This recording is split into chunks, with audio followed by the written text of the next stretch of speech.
नमस्कार मित्रांनो, तुमचं स्वागत आहे फॅक्ट बदल्या या आपल्या मराठमोळ्या चॅनलमध्ये। मित्रांनो, तुम्हाला मी जुन्या बाल भारतीच्या पुस्तकामधील विविध धडे वाचन करून दाखवत असतो। तरी आपण चॅनलवर नवीन असाल तर चॅनलला सबस्क्राईब करा आणि व्हिडिओ शेअर, त्याच्यामध्ये कमेंट, लाईक तर नक्कीच करा। चला तर मग आज आपण एकदम नवीन पाठ पाहणार आहोत। पाठाचं नाव आहे चतुर चिमणी।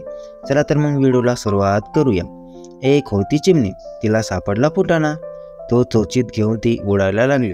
फुटाणा चोचीतून पडला, लाकडाच्या फटीत अडकला। काही केल्या निघेना। तिला दिसला सुतार। ती त्याला म्हणाली, सुतार दादा, लाकूड काप, फटीतून फुटाणा काढ।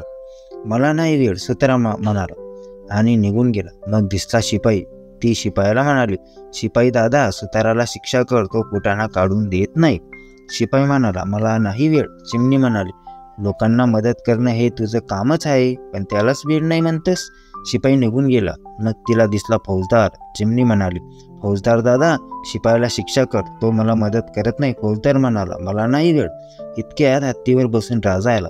चिमणी त्याला म्हणाली, राजा राजा, फौजदाराला शिक्षा कर, तो फुटाणा काढायला मदत करत नाही, मी उपाशी आहे। राजाने चिमणीच्या बोलण्याकडे लक्षच दिले नाही, पण तिचे बोलणे एका मुंगीने ऐकले। मुंगी म्हणाली, चिवताई, काय ग झालं, तू उपाशी का आहेस? चिमणी म्हणाली, फुटाणा पडला लाकडाच्या फटीत, सुतार काढून देत नाही, शिपाई आणि फौजदार मदत करत नाही, राजा तर माझ्याकडे लक्षही देत नाही। मुंगी म्हणाली, असं होय, थांब, मी तुझं काम करतो। मुंगी हत्तीच्या कानाजवळ गेली आणि हळूच म्हणाली, चिमणीच्या बोलण्याकडे लक्ष दे, असं राजाला सांग। हत्ती म्हणाला, मी नाही सांगणार, जा। मुंगी म्हणाली, मग मी तुझ्या कानात जाईन, कडकडून चावा घेईल। हत्ती घाबरून म्हणाला, नको नको मुंगीताई, कानात जाऊ नकोस, चावा घेऊ नकोस, मी मरेन, मी राजाला सांगतो। मग तो चिमणीच्या बोलण्याकडे लक्ष देईल। हत्ती राजाला म्हणाला, राजा, चिमणीच्या बोलण्याकडे लक्ष दे, नाहीतर मी जमिनीवर लोळेन। राजा घाबरला, नको नको, मी खाली पडेन, मी चिमणीचं ऐकतो।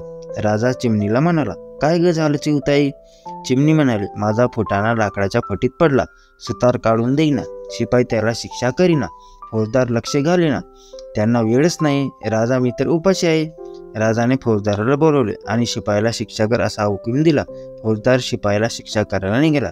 शिपाई धावत सुताराकडे गेला, त्याला म्हणाला, चिवताईचा फुटाणा लाकडीच्या फट्यातून काढो, नाहीतर तुला शिक्षा करेन। सुतार घाबरला, त्याने लाकूड कापले, फुटाणा बाहेर काढला, चिमणीला दिला। चिमणीने तो चोचीत घेतला, अर्धा फोडून मुंगीला दिला आणि चिमणी भुरकन उडून गेली। मित्रांनो, तुम्हाला हा पाठ कसा, एकदम मनोरंजक होता। मित्रांनो, तुम्हाला हा पाठ कसा वाटला मला कमेंट करून नक्की सांगा। चला तर मग भेटूया पुढच्या व्हिडिओमध्ये। तोपर्यंत तुमचं मनापासून धन्यवाद।